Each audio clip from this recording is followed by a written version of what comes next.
In this episode, we're gonna cover 3 massive marketing mistakes Target has made in the past month to lose over $9 billion in value and how you can avoid them in your own business and marketing. So today we are targeting Target. Why? Because Target has decided to Bud Light itself. You know it's bad when your mistake starts to become a verb. So Bud Light is struggling really hard, and now Target, for some reason, instead of learning from their mistake, has decided to go do the exact same thing. So listen up, business owners, because you do not want to make the same mistake as Bud Light or Target. And it's really easy to make these mistakes if you're not thinking about your ideal audience and you're not thinking about the business model that you've created and how you can connect with your audience correctly. So if you haven't heard about what Target has done yet, go ahead and take a look. Target has lost $9 billion and counting. America's moms are furious over a Pride clothing section. The display, including items like tuck-friendly pants, are in the children's section. Target reportedly partnered with a British designer who sells t-shirts saying Satan respects pronouns. I bet you didn't know that part of Target's Pride collection was actually designed by a Satanist who has Satan symbolism all throughout all of their designs. Target sought out and hired this person to design for their Pride collection. Mind you, these designs are very much children targeted, okay? These are designs with rainbows and butterflies and pink and blue, cure transphobia, not trans people. This is what they're doing to target children with these cute, sparkly designs, and it's being put in stores for your children to see as soon as they enter. Artwork done by Satanists. This is just pure evidence right here. Good versus evil happening right now. And when we talk about the culture war, this is what we're talking about. I know, wild. Target is like, why would you pick a Satanist to, make products for you? I don't see how that could appeal to 99.9% of Americans or people across the country. I don't understand why this makes any sense, but for some reason, somebody decided to go in this direction, doing again the opposite of what good marketers do, pissing off their ideal audience. You want to make your ideal audience happy. You want to add value to your ideal audience. You don't want to do things that they disagree with because it will completely tank your business. So great move by Target. You guys are incredibly brilliant on the marketing scheme. So since this has happened, Target has lost over $9 billion in valuation as of today, May 26th, when I'm recording this. Some southern Target stores moved Pride merchandise away from the front of their locations after customer outrage to avoid a Bud Light situation. There's even been some threats levied against Target employees, and there's been damage done to products and displays that customers disagree with. In the end, Target opted to protect employee safety by removing certain items that it said caused the most volatile reaction from its opponents. But Target's response angered LGBTQ plus people as well. That led to heavy criticism that Target was caving to extreme elements of American society.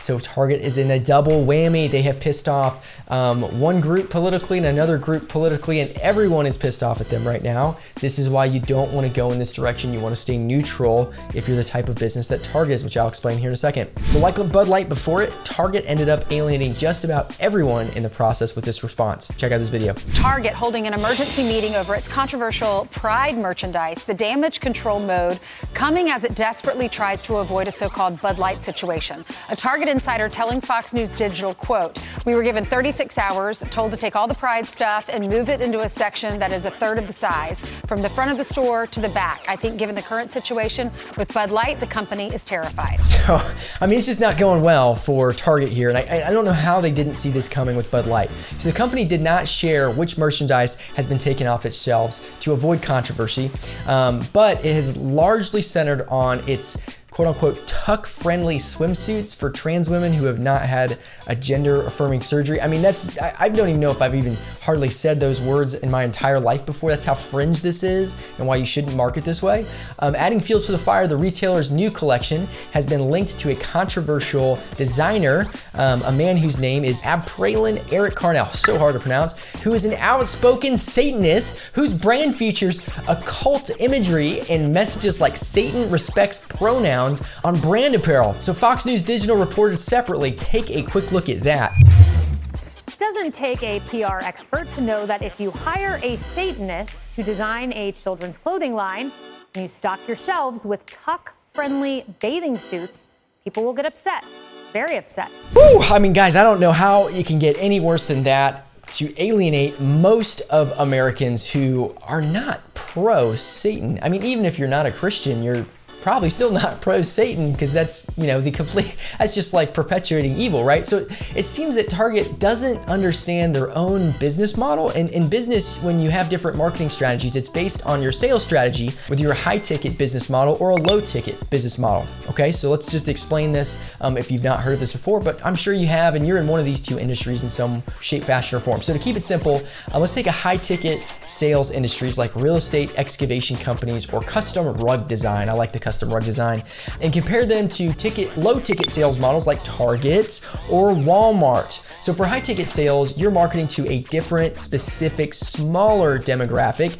than low-ticket sales. In high-ticket marketing, you can be ultra niche with the topics that you talk about, and it's not going to make sense to most people, and most people won't even watch what you're marketing because it has nothing to do with them. But the people that you're marketing it to, if you're smart about it, and they're your ideal client for high-ticket, they're going to be attracted to that, and they're going to want to work with you, because the way you make money in high-ticket sales is based off of quality, not quantity. And in low-ticket sales like Target, it's based off of quantity. You need to have marketing that appeals to the most possible people if you're Target or you're in low-ticket sales. Imagine someone's looking for a rug. You have person number one and person number two. Person number one's on a budget. They're looking for a decent rug, but it doesn't have to be incredible. They're just looking for something that they need in the short term that'll last a year or two. So Walmart has a bunch of random rugs that you can grab, and it'll work for that purpose. They don't need a high ticket, really incredible rug per se. You could talk about flooring, you can insert whatever you want here. So they see a custom rug store and they see Walmart, they go into Walmart. And Walmart's for everybody. It's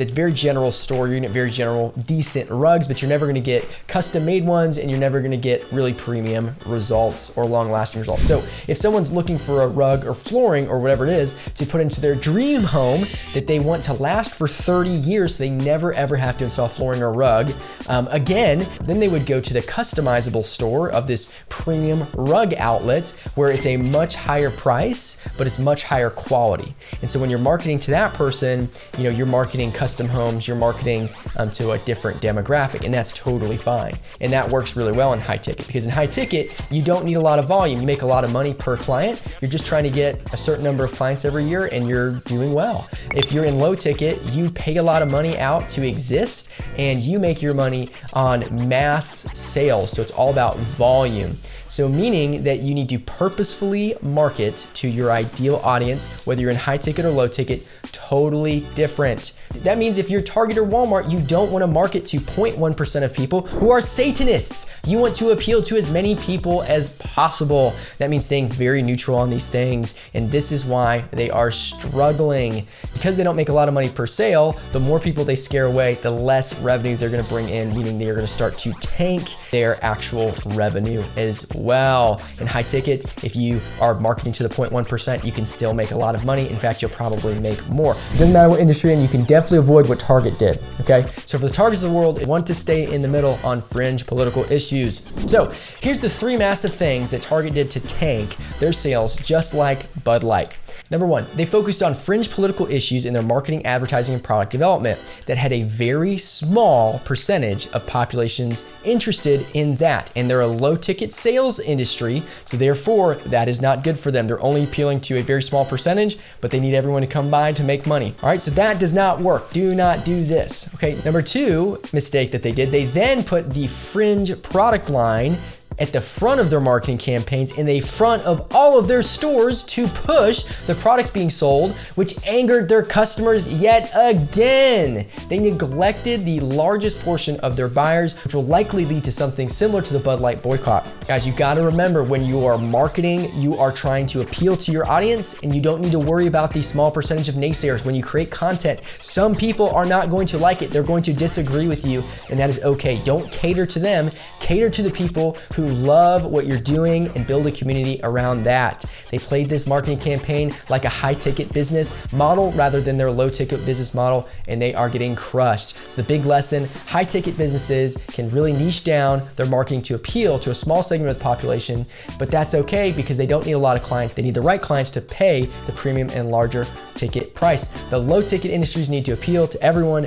Target, for some reason, doesn't seem to figure this out with the billions and millions of dollars and thousands of marketing professionals on their staff. Lesson number 3 is that Target decided to market with an extremely evil religious symbol called Satan. That is bonkers. I mean, anybody of faith in general, which is a large percentage of the world, there are a lot of people who believe in religions, and I'm a Christian myself. If you promote evil in general, all of those people will not like you. So avoid choosing evil over good. That actually will put you in a terrible place. But Target isn't the only massive business who had losses in value recently. Check out this video where we can break down how Bud Light has lost over $15 billion and lessons we can learn as business